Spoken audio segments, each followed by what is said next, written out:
When you say you left anchovy without any subjects, what you mean? You left before time? No. 11th grade. 11th grade? Without that subject. Nothing. And you mean you never had the money to pay for the subject? No, man. What? We tried the subject. But it never worked out.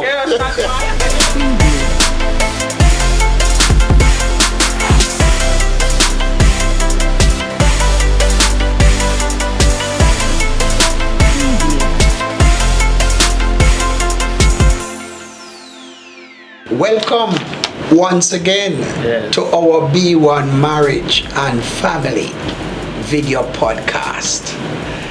I am your host, Donald McFarlane, and it's a little different today in terms of introducing my co-host because we are talking about Ambassador Mrs.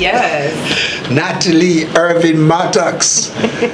Congratulations. She has earned the Governor General's Award and she is, I believe, Ambassador. I could not help but say that. But Natalie, say a few words. Thank you. Thank you, my host. You know, I get really shy now, right? Because I'm being put on the spot. That's all right. But I mean, I really appreciate what is happening. You know, I would have, I think, worked hard. You know, I've been doing, you know, service for my country for so long.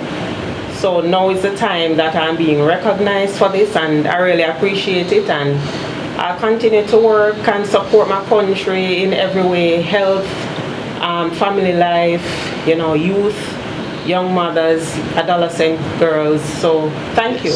I appreciate it. You deserve it. You deserve it. Yes, very well. Very well. That one caught her by surprise. But because we are not stiff jackets or anything like that, we are just going with the flow. So I deliberately thought I would not have told her I would welcome her like that on the platform. But it's great for us to be here again, Natalie, and to be sharing in a very privileged moment with two very special guests here who in one sense are brave enough to come on set to talk to us, but they are quite relaxed because they are our friends.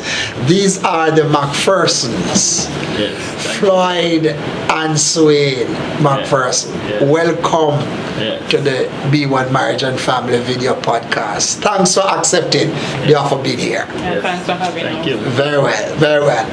Well, perhaps a good way of continuing with you is really for you in a sense to introduce yourself. Of course, I mentioned your name, but you know, tell us, where were you born? Where are you from? Tell us a little bit.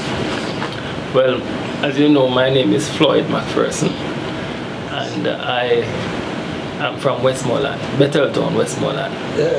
And I was born in St. James. Actually, yes, really? Yes, St. James, Connor Regional. I think it was the same year that the Connor Regional Hospital was open.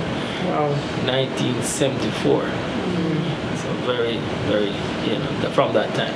Yes. So I was, well, my father was pastor or Bishop McPherson. Yes. And my mother is Patricia McPherson. Give her a title, pastor. Yes. Yes. And she's now pastor now. Yes. So it is three of us. I'm the first one. My sister Lorraine and my brother Tristan. Yes. So that's basically That's around that family there. Right. Well, fortunately I happen to be acquainted with the family. Yeah. So, so I'll always remember the Bishop Cornelius Nathaniel McPherson. Yes. Let's go on to be with the Lord. Yes. Very well, very well. Well, not to be outdone, let us, this lovely lady sitting beside you, tell us a little of your own genesis. Right, so my name is Swain Sasha Gay Roberta Graham McPherson. I hail from the parish of Portland. Well, unlike Floyd, I'm from a larger family. I grew up with my extended family, so I was fortunate enough to have my my grandparents on both sides. From a small enough area of community called Bone Brook, and my mother only has 2 children. We are 10 years apart. So my brother which is the oldest one, and myself, but you know, my father has other children as well. So in all, I have 2 brothers and 2 sisters. And pretty much that's how I grew up in a tight-knit extended family, and that's how I got most of my culture from. Okay, good. All right, so we want to dive a little bit now into your personal space, both of you. Yeah. So first, tell us a little bit about how you 2 met. Well, I always say it's a funny story because in 2011, I tried a job opportunity that didn't work out for me at all. So it left me flat on my face, and I wasn't getting back in the job pool as I would have wanted to. And as such, I took the opportunity of coming to Kingston. So of course I did 2 interviews. I got both of them, so I made a choice, and I selected a government entity. And as such now, I tried to use the paper as much as I could to find somewhere to live, right? Because I don't really have family in Kingston. So eventually I did get somewhere to rent, and my mommy helped me to move over and so on. And the house that I was living in, you know, country girl, I used to rent, so it came as a culture shock for me. And at one point in time, I said, no man, I pack up and go home because it's not work out for me. One morning I was very sad, and you know, sometimes you start the rain to start fall for some strange reason. Right, and the rain poured, and you know, I had to go to work, so I went out to the gate, and I was like waiting for some taxi to really realize that I was there. And I saw this girl walking to me with an umbrella, and I like, but I don't know this person. Or this person just, you know, coming to rescue me under umbrella. Lo and behold, when the person walked up to me, it was my cousin. I started crying. Somebody you know, or she later introduced herself? No, it's somebody I knew. I grew up with. We just lost touch over the years. And when I realized it was this person living right next door all along, and so so I just gave my notice to the landlord eventually and moved right over next door. And so she kept telling me about this person, but she was saying, well, I don't know if you get the opportunity to meet him because he's always in and out, because at that time I think he had most of his jobs in Montego Bay. So at weeks at a time he wasn't at the house. And eventually he came home one week because he was living in the house. He sublet a part of the house from my cousin, so he rented. So small world. Right. So we met. Well, it was like the day before my birthday, so it was the 22nd of November 2013 that we eventually got a chance to meet. And here we are now. Well, that's good. Very interesting. Yes. So, so you tell us from your perspective about that meeting, because you were out most of the time working out, and you came in and saw. All right. This so actually, I was doing a project down by Sentence. I think it was Naera on the backside. So I was always down that side. Right. Have to be back and forth and so forth. So the truth of the matter is that when I came and I was introduced to her, said this is my cousin and whatever. I just said hello, hi, and you know the formalities, and that was it. I mean, there was nothing else. I think they planned to go to some supermarket or somewhere, and I went with them. I think they didn't have a ride, and I wasn't doing anything. So I said, let me take you. So we went, and then over time, after speaking with her, I realized that, and it was very interesting. So was it like love at first sight? No, it wasn't. Okay, it took some time to... It takes some time, Yes. and, it was a little difficult period for me at that time, but at the end of the day... When you say difficult period for you, what do you mean? Meaning? The truth of the matter is, I had other relationships. Okay, Other so you had interests. other interests. Other interests. Okay. Right, and therefore I was more focusing on trying to build my company. So I tried to just work hard. I just started in 2010 on my own, and that was just the best or the biggest job that I was getting. So I was putting everything in it at the time. So, but it was just okay, just to, but I realized, but for me personally, this is for me, I'm interested in not necessarily your looks, I'm interested in your mind. That's right. That is critical for me.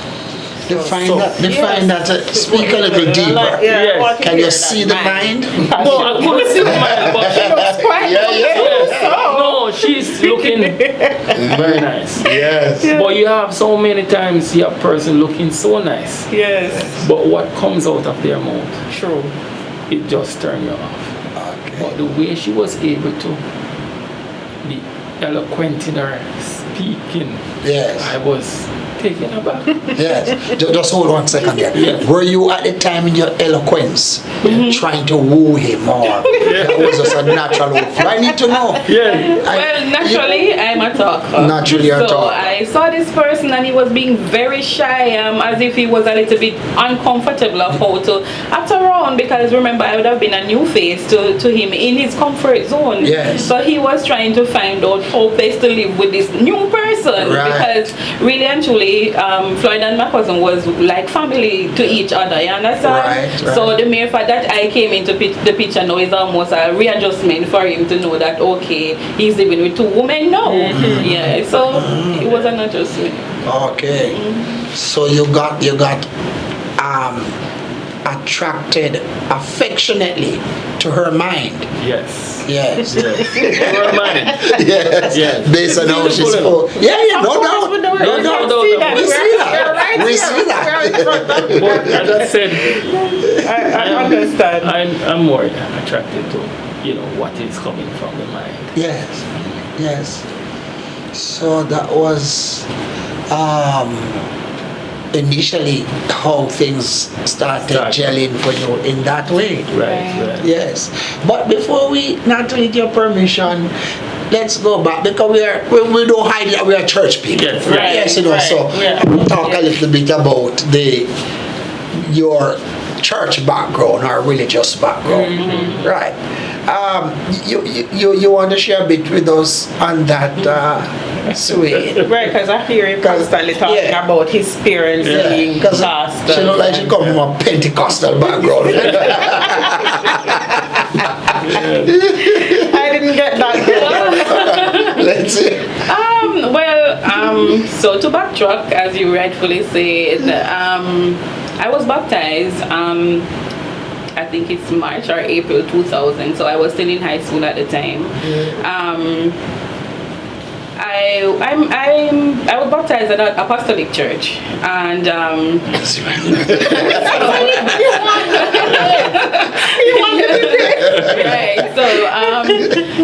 So coming from there, in Portland, over the years, I somehow got backslidden, and when I came to Kingston, I think that was also one of the things that attracted me to Floyd in some instances, because no matter how tired he was when he came in from these jobs, he had to go to church. And over time, I said, I started, being inquisitive. Oh, what about your church? Tell me about the church, where the church is. But that time you weren't going to church? No, I wasn't going to church at all. So eventually, he invited me to a choral service, and that's when I started going to church. And then every time he went from that, I would accompany. Okay, nice. So he pulled you back in. Yes. You For think the himself. Lord easy. I tell you. Even if they have to use a man or woman. So Floyd, you have your father and mother from the priestly line, but you yourself have a deep entrenched kind of church background. Yes. All right. So we're from the Assemblies of Holiness Church, and therefore it doesn't matter if rain fall, it doesn't matter what it is, you have to go to church. So that's where I'm coming from.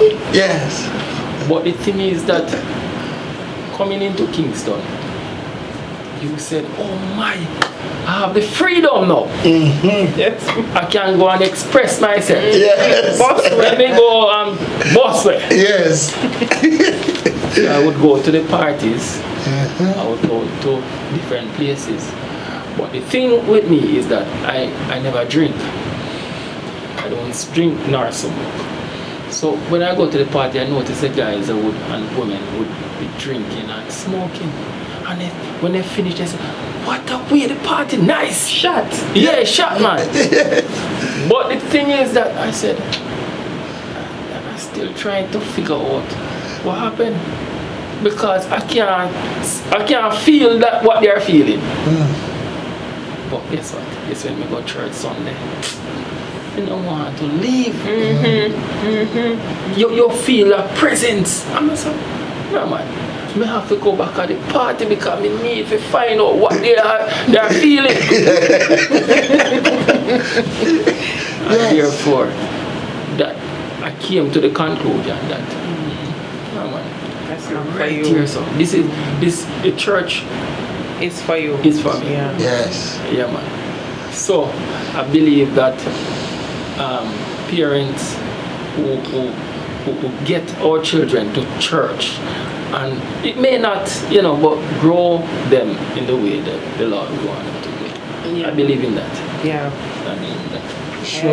Sure indeed, not seem as we, bring the focus of the platform, emphasize not just marriage but family life. Yes. I wanted to underscore that in terms of how impactful, parenting It's critical. can be and ought to be. Yes.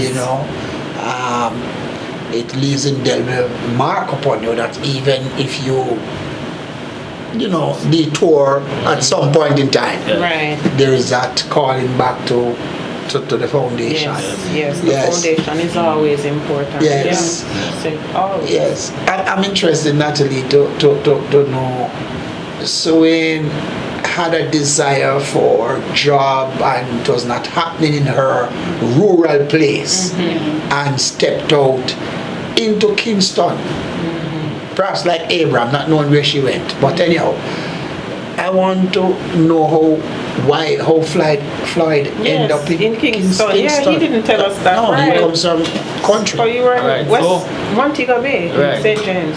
So let me see if I can start. So I went to Anchovy, and Anchovy is in St. James. When you say Anchovy, you're talking about school. Anchovy, yeah. At that time it was the secondary school. Anchovy secondary, okay. So I left that institution without any subjects, and my business partner now, he's the one who said, man, come over to agriculture, man, because he studied agriculture. So I went to agriculture school. So just before, I don't want to disrupt this, it's going to be an interesting thing. Yeah. When you say you left Anchovy without any subjects, what you mean? You left before time? No. 11th grade. 11th grade. Without a subject. Nothing. And you mean you never had the money to pay for the subject? No, man. What? We tried the subject. But it never worked out. You're not passing anything. Never passing anything. Nothing. Yes. You only pass the places to go to school. And of course, my parents are very disappointed. Very disappointed. After perhaps 5 years. After 5 years. In the secondary school. In the secondary school. And sat the subjects. Yes. You passed nothing. Nothing. Nothing. Look at that. And I said, boy, I feel bad about it. It's almost, when you're in that 11th grade and you see the time run down and you didn't get the subject, it's almost like, my God, what happened? I mean, you know, I thought going to agriculture school, what was Nakalva, it was just a way to escape and to say, no man, I need to do something about it. So I went there. Go there. It's a 3-year program now. Yes. You go there and fail again, man. You failed. Failed again. What? No, you mean No, after? that's in Montego. Say no, not That Hanover. is Hanover. Hanover. Oh, Hanover. okay. So I failed when I went to second, after the second year. Here, I failed. Could not get enough subjects to go, or didn't pass enough there to go to third. Third year. And then a teacher called me and said, no man, come back again, let's do this again. And that's how I get a grade 3. No, you have 1, 2, 3. So 1 is the highest, Right. Yes. and 3 would be the lowest. So I got a grade 3. I was so happy. The lowest. Yes. So I went, as I said, I left there and I went to Teachers College. No, we have to hold. Yes, in Kingston. No. So the grade she's gonna take you to the Teachers College. Yes, but guess what happened? I did not know that. I went to preliminary. The prelim, you know, you have to take some subjects to get into college. Right. Yes, So yes. I went to that. Oh. So my mother said, no man, go here man. And I went to prelim. When I went there, I didn't pass one subject. I said, oh, Jesus, I don't know what. What at this stage now, your parents must be saying, what is wrong with this boy? Tough man. They took it to the doctor. So, no. So a friend of mine, mother, said to me, listen man, go back up there and go beg them man. Yes. Go back up there and beg them and ask them if you can work out something for you. Oh. Teachers College, right? Because where we're at now, you are there. Yes. But you're not passing. You're not passing anything. And they say you can't continue. Yeah, you can't continue. So you have to go back home. Yes. But somebody told you to go back. Go back and beg and find a way. And find a way to put you back in there. Yes. To see if you can pass something. Yeah. We'll have to hold. We'll have to hold this very interesting journey of Floyd and certainly his wife, Swain, for the next episode. Natalie? I agree. I'm really enjoying this already. I hope the viewers are enjoying it. I want to thank you again for tuning in each week. Thank you to our sponsor, Mattox Health and Fitness, to our resident producer, George Malcolm Walker, and the rest of our team, Damian De Aguilar. Thank you so much for watching. Remember to subscribe to our YouTube channel. Follow us on all our social media platforms. Goodbye. Thank you. Next time.